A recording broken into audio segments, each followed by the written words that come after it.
Hey everyone, this is my first ever decent sized custom Lego ship. It's a container ship that's designed to carry the intermodal containers that I standardized upon that you've probably seen before. You've seen some of these going around on my trains. You've seen some of them on truck trailers, so it's kind of a standard that just works across everything, just like in real life. And I just wanted to get as many of those as possible onto this largest unitary hull that Lego has ever made. This blue one, took the stickers off of it. The stickers that were on it originally looked good, but they were from that era when Lego stickers would harden and then they would peel and flake and stuff. But the rest of the ship beyond the unitary hull is custom built. Got some details around the edges of it, has some details on the interior, got a couple of anchor windlasses, even though the unitary hull does not have holes for anchors to stick out the sides. Still got the windlasses in there, got the foremast on it. I think that the proportions of the thing look pretty good. Would have been nice to get even more containers on this for sure, but I think given the size constraints, I was able to squeeze a good amount of stuff on there without it being just too compacted. I did have to insert in, kind of cheat a little bit. I used half length containers down here, so kind of a substandard. This is kind of the equivalent in my Lego world to 40-foot intermodal containers. And then these are like 20-foot intermodal containers, you could say. They use the same sort of system, and these ultimately are done in a compatible way. So I've got another one here, so it would just fit those. And you know, if the shipment was not able to have a couple of these 20-foot equivalent ones on there, then you just put something in to kind of act as a dummy one, you know, just to give it a little extra support there to still be able to hold the 40-foot equivalent ones at the front. But see, this all still fits together, so it's kind of like a sub Lego system within there with another standard. This isn't really a large enough thing to have the lashing bridges, but I put some in anyway just to have some additional detail, you know, keep it from being too boring, to keep it from having open space there. I think those actually look pretty good. That's all this stuff in here. Used some Technic bricks to fill in the sides to give it just a little more extra detail inside the hull when it's not completely, you know, fully loaded. And then I got another lashing bridge in between the set right here, and then another one at the back of the rearmost set of containers. This actually works back here. The dinghy holder, the life raft holder or crane. So that's actually able to deploy the thing. So just get this to move out, and then that'll swing out like that. And I can bring these down, not all the way, almost to the surface. Very extremely close to the surface. Very close indeed. So that works out pretty well as well. I think it was important for the safety concerns of the minifigs in my city to actually have that on a ship of this size. I'm not sure if I'll be able to accommodate such a thing on every custom ship that I do, because it really has very tight limitations to it. There's a little bit of detailing in front of the superstructure down there, but you can't see it all too well. They actually have. Maybe you can see it a little bit better on the other side. Let me bring this around. Back of the superstructure doesn't look quite so good, not quite as interesting, but I guess while I'm up here, you can see some of the stuff up on top, some of the gear. I wanted to use this old and very rare to find in intact shape old antenna, you know, house top antenna, but it's not necessarily the most appropriate thing for a ship, but I've had that piece for quite some time and I wanted to use it, so I did. And you know, I got a radar bar up there, you know, some familiar stuff. And I think that the superstructure itself looks pretty good from the outside. It's detailed on the inside as well. I'll show you that in just a minute. But the only place on this entire build where I ran out of pieces was the back, right here, these back corners. So I wanted to use these angled side pieces, but I just didn't have any more. I had 5 of those and I used 4 of them, 2 on either side. So I wish I could have, you know, smooth this in just a little bit better. That would have made me a little bit more happy. This door opens into nothing. This door actually opens into the lower level here, but the whole top comes off to give you a better look at that. Let me Make a little extra room back here.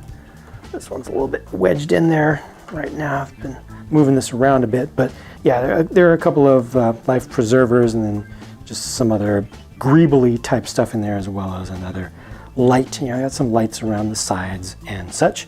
So let me go ahead and open up the top, because the roof comes out as an insert to let you see inside the bridge.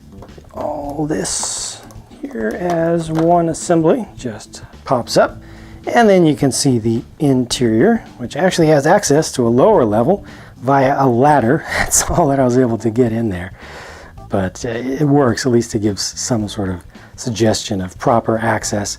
And it's got a nice console up at the front, a whole row of different instruments and such. You've got the mirrored controls on either side, which I think kind of makes sense to have the two, and that's kind of like the first mate there, and then the captain is over here on this side, just taking a look at what's going on the port, and you can just see his face through the window right there.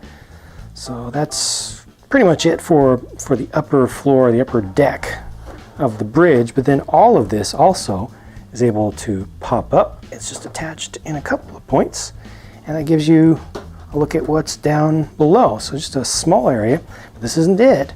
So that guy's just sitting there casually watching TV. He's got an older torso on. It's actually starting to yellow up a little bit, but he's watching some TV, you know, at a little table right there. There's not much else detail to see here, except for, sorry, this is, yeah, there we go. Coffee maker, just a small coffee maker that fits in the corner with a slightly different build than I've seen before, but it's kind of weak. You know, it's just really small. It had to fit in that very small space, and I'll show you why it had to fit in that small space. So what I'm going to do is take this lazy dude out, because he's not performing any function anyway. Fold up the table, fold up either chair, and then I need the space of this entire floor to be able to move. So that's why the coffee maker down in this corner needed to clear that. I also needed to leave room for the door, but all this comes up, and then there's an engine room down in there that I'm pretty happy with, which unfortunately you're just not able to see quite as well as I would like. But you know, I got some detailing in there. Comes out to be an inline 6-cylinder engine, which actually would make sense, you know, in the real world, and a little more detail to be seen around this side of it as well. No, you can't really see quite down in there, unfortunately. The wall is just a little bit too tall to give you a good angle, but the cylinder head and block is simulated by just a couple of plates of height, but there's green behind there, which is a realistic color that you would actually normally see. Now, the smokestack is largely solid inside just because of the structure and parts usage and such. But yeah, I was able to get 3 levels to this thing, so they're all accessible and kind of make sense. You know, they're believable. So from this side, that's where you can see the necessity of the clearance for the coffee maker in order to be able to get this big old insert for the floor in. And once that's in place, which it is not yet, there we go, get it to settle down. Easily bring the chairs back down, bring the table back down, and just kind of stops itself. And then you can bring back the superstructure, the main portion of the superstructure here, with the ladder that sticks all the way down to the base. That fits on, and then the last thing that goes on top is all the instrumentation and everything up here. So I got all those levels on there, and I'm happy with that. Even though most of the time you're not going to be able to see any of that, I'm happy to actually have it. And it didn't take me too much time to actually do that. You know, there's not too much detail on the outside of this thing to see, given that it's a container ship. It's all about the containers. It's all about the cargo itself. So I wanted to put a little extra time into actually doing the interior the first time around and not waiting for that. So now this gets to sit in my city, back in the designated cargo harbor area. And that was pretty fun. I enjoyed it, so I think I'm actually going to go ahead and make my next ship pretty soon. I don't know if it'll be the very next thing that I do, but I'm kind of feeling good about boat stuff right now. I'm happy with how this one turned out. and I need to do some smaller ones with some other hulls. I actually really like using the pre-built hulls that Lego has, that Lego has already made in the past. So I'll stick to those for the most part for now, even though making fully custom hulls is a nicer thing to do. It's more impressive, but this is this is stuff that I'm doing for me, so I have to do what I enjoy the most, which in this case is basing stuff off those nice pre-built hull pieces that Lego has made. And they've made a lot of different styles of ones over the years that I've liked since the very first one. So a lot of nostalgia built up into that, and being able to use those parts on modern custom builds just brings a lot of happiness to me personally. So that's that for now. Obviously a lot more to be done. I need to make gantry cranes, I need to finish connecting things, warehousing. So much more needs to be done, but it's always great to make progress, which is going to happen little by little. Hope that you've enjoyed this. I most definitely have enjoyed the process, and I'm glad to have been able to share a finished product with you fairly quickly. So if you have any thoughts about this, feel free to leave your comments down below, positive or negative. Hit thumbs up or thumbs down. Either way, whichever is honest feedback is appreciated. Thank you again for watching, and I'll talk to you again soon.